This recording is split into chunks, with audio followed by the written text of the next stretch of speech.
Surah Asy-Syura ayat 52 Allah Subhanahu wa taala berfirman ingkang atasipun ingkang bunyiipun ngaten A'udzu billahi minasy syaithanir rajim wa kadzalika awhayna ilaika ruhan min amrina ma kunta tadri mal kitab walal iman walakin ja'alnahu nuran nahdi bihi man nasha'u min ibadina wa innaka tahdi ila siratim mustaqim.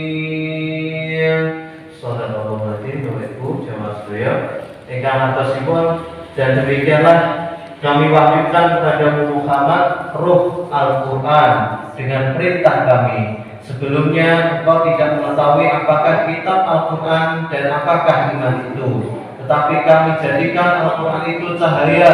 Dengan itu kami memberi petunjuk siapa yang kami kehendaki di antara hamba-hamba kami.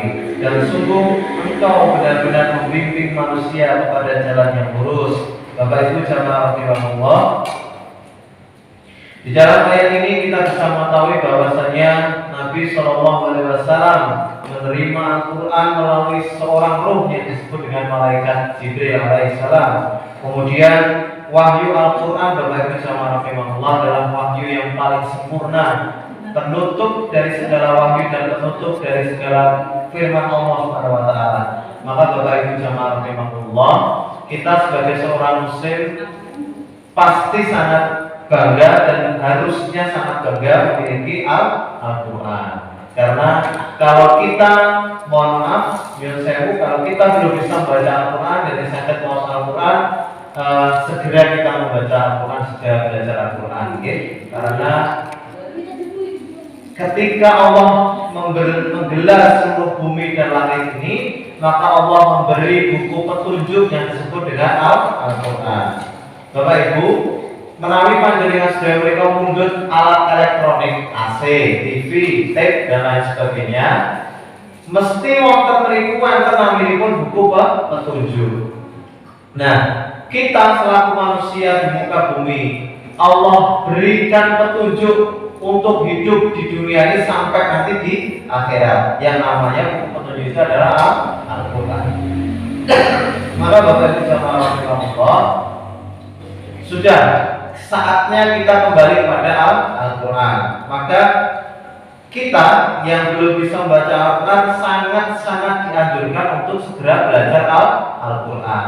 Sebab ketika kita mengaku umat Islam, hanya itulah alat hukum kita, alat pedoman hidup kita. Di dalam Al-Quran itu mungkin banyak sekali hal-hal hukum-hukum yang berkaitan dengan kehidupan. Maka ketika ada orang Islam yang belum bisa membaca Al-Quran dan sulit membaca Al-Quran, maka dianjurkan untuk datang ke sebuah majelis, ke sebuah pengajian-pengajian. Itu adalah untuk menambah hasanah ilmu kita tentang Al-Quran. Nah, Bapak Ibu jamaah rahimahullah, selain daripada itu, Allah di dalam surat ini juga berfirman, kita sebelum diturunkan Al-Quran itu tidak paham dengan iman. Apa itu iman? Apa itu Al-Quran tidak pernah tahu. Maka Al-Quran itu adalah dinamakan oleh Allah An-Nur sebagai cahaya. Maka Bapak Ibu jamaah rahimahullah, yang namanya cahaya adalah memberi penerangan. Yang tadinya gelap, ketika ada cahaya, maka semuanya jelas. Yang mana yang ini kaki, yang ini tangan, oh ini pintu, ini jendela, semuanya sudah terlihat. Tapi ketika semuanya gelap gulita, maka kita tidak bisa melihat apapun. Nah, ketika kita mendapatkan wahyu Al-Quran, itu seperti cahaya, jadi semuanya jelas. Tetapi Bapak Ibu, tidak semua orang bisa melihat di dalam cahaya itu, di dalam Al-Quran. Karena hanya Allah lah yang memberi petunjuk kepada siapa yang Allah kehendaki untuk bisa memahami Al-Quran. Maka Bapak Ibu jamaah rahimahullah, kula panjenengan sedaya yang tidak wonten masjid, kula panjenengan sedaya yang hadir pada kesempatan setiap majelis adalah orang-orang yang dipilih Allah. Maka beruntung Bapak Ibu. Jenengan iki dari seluruh penduduk Wali Ukur misalnya ada 6.000 orang yang malam hari ini tidur dan malam hari ini pengajian, lebih banyak orang yang tidur. Maka Bapak Ibu jenengan ini dipilih oleh Allah untuk datang ke masjid ini untuk menambah ilmu panjenengan sedaya. Maka tidak rugi orang-orang yang datang ke masjid. Orang-orang yang datang ke majelis itu sama sekali tidak merugi. Foto yakin mawon. Karena Bapak Ibu kita hitung-hitungan bodoh-bodohan saja. Ketika jenengan tidak dari rumah ke masjid dengan niat saja, itu sudah dihitung sebuah pahala. Oke. Jenengan berjalan dari rumah ke masjid ini sudah dihitung pahala. Jenengan sholat di masjid ini sudah dihitung pahala. Jenengan zikir di masjid ini dihitung pahala. Kemudian ketika jenengan berdoa dan doa jenengan itu untuk orang lain dan untuk diri jenengan itu sudah dihitung pahala. Sudah sholat sunnah apa meleh itu dihitung pahala. Terus jenengan udah memiliki maca Yasin, satu huruf Al-Quran itu dihitung 10 kebaikan. Alif, Lam, Mim, Yasin. Yasin itu ada 2 huruf ya dan sin. Itu satu ayat itu mengandung 20 kebaikan lebih. Kemudian jenengan duduk di majelis ini, jenengan mirengke ketika ayat dibacakan, ketika Al-Quran dibacakan, maka itu juga merupakan sebuah pahala. Ini jenengan sudah merosot, ternyata pahalanya jenengan itu banyak. Gini apa gini? Nah, ini kok doanya, kok tidak sih. Maka jenengan itu beruntung orang-orang yang dipilih untuk tidak ke masjid.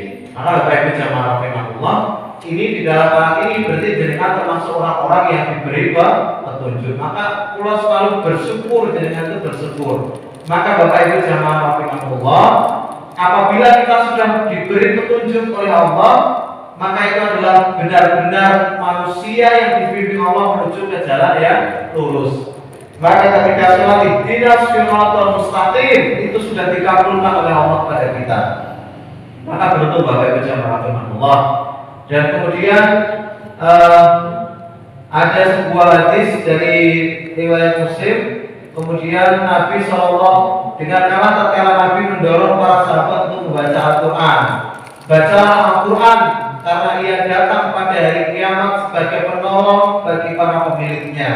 Beliau juga bersabda, Al-Quran dan ahlinya yang mengamalkan di dunia didatangkan, didahului oleh surat Al-Baqarah dan Ali Imran, keduanya membela pemiliknya. Hadis riwayat Bukhari Muslim. Bapak Ibu jamaah rahimahullah, cobi ini adalah sebuah hadis yang cukup sahih, di mana ketika kita nanti di yaumul kiamat di hari akhirat, bagi orang-orang yang selalu membaca Al-Quran, maka apa yang kita baca nanti akan menolong kita di yaumul hisab nanti.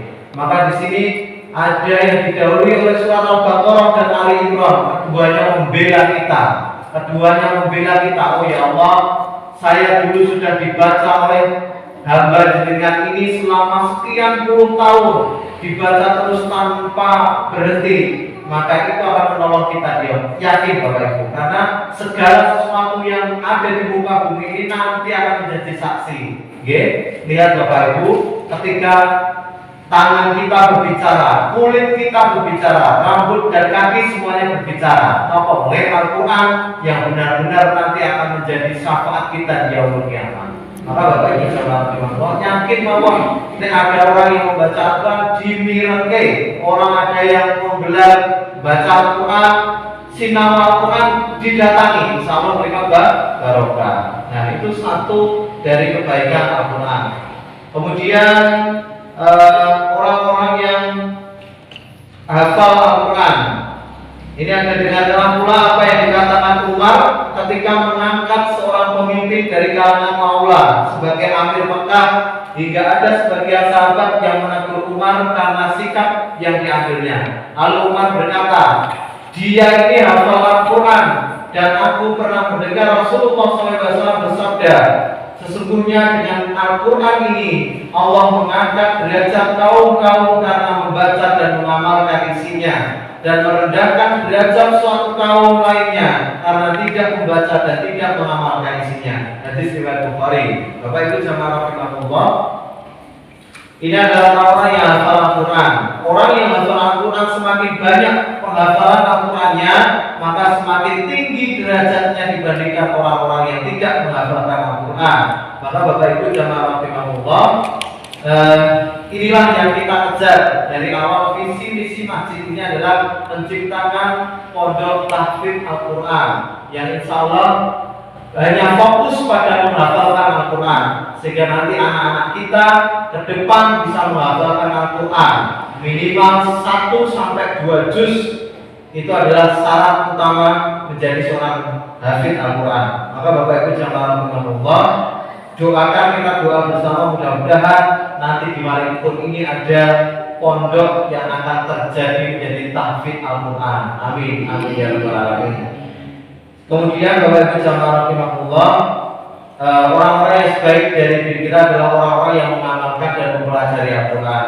Maka Bapak Ibu jamaah rahimahullah, kita ketika mendengarkan Al-Quran senantiasa kita dengarkan pula untuk artinya, sehingga tidak hanya Arabnya, tetapi ketika kita paham artinya, insya Allah kita akan lebih baik. Maka kita bisa meneladani apa yang di dalam Al-Quran itu. Kemudian ada lagi sebuah perumpamaan orang-orang yang membaca Al-Quran sebagai bentuk seperti ini Bapak Ibu. Dari Nabi SAW, beliau bersabda, perumpamaan orang mukmin yang membaca Al-Quran laksana buah jeruk, aromanya wangi dan rasanya enak. Perumpamaan orang mukmin yang tidak membaca Al-Quran laksana buah yang tidak memiliki aroma tetapi rasanya manis. Perumpamaan orang munafik yang membaca Al-Quran laksana selasih, aromanya wangi tetapi rasanya getir. Dan perumpamaan orang munafik yang tidak membaca Al-Quran laksana labu pahit yang tidak memiliki aroma dan rasanya getir. Hadis riwayat Baihaqi, sebuah hadis yang cukup baik Bapak Ibu. Ini adalah jadi perumpamaan orang mukmin, orang Islam itu sing gawe maca Al-Quran itu padha karo buah sing jeruk wis wangi tur legi tur enak. Nah iku arum tiyang ingkang mukmin yang tidak membaca Al-Quran itu laksana buah yang tidak memiliki aroma, gak wangi tapi enak diraoske. Nah iku. Kemudian perumpamaan orang yang munafik membaca Al-Quran itu kados buah selasi, aromane tok itu wangi ning rasane gak enak. Nah itu. Kemudian perumpamaan orang sing munafik, orang kafir tapi tidak baca Al-Quran pun itu lebih parah, yaitu seperti buah yang pahit, sambelnya gak enak, terus pahit bisa. Nah itu adalah orang-orang perumpamaan orang-orang yang dekat dan tidak dekat dengan Al-Quran. Demikian Bapak Ibu jamaah rahimahullah. Mudah-mudahan kita senantiasa mendekatkan diri kepada Allah, kemudian mendekatkan diri kepada Al-Quran, belajar Al-Quran, dan mendengarkan Al-Quran ketika dibacakan. Insyaallah pahala orang yang membaca dan pahala orang yang mendengar adalah sama. Boten kelong sithik blas. Maka jenengan sepuh-sepuh ini khususnya ya Bapak Ibu dan sewu yang sudah dan sewu. Kalau yang sepuh itu penggali pun boten dawa atau lari-lari. Ketika diajari itu mesti molor-molor, gak dok, balik mineh. Sekarang kan, gimana itu? Maka ketika ada yang sepuh itu dianjurkan mendekatkan diri ke masjid ketika mendengar Al-Quran, mendengarkan bacaan tiang-tiang itu dimirengkan ya Bapak Ibu. Insya Allah pahalanya sami, insya Allah. Jadi perkataan yang saya ketuasakan, jadi sudah manfaat yang ada. Kita akhiri dari wawasan kata majelis. Subhanaka Allahumma wa bihamdika, asyhadu an la ilaha illa anta, astaghfiruka wa atubu ilaik. Terima kasih dari saya, mohon maaf apabila banyak kekurangan. Assalamualaikum warahmatullahi wabarakatuh.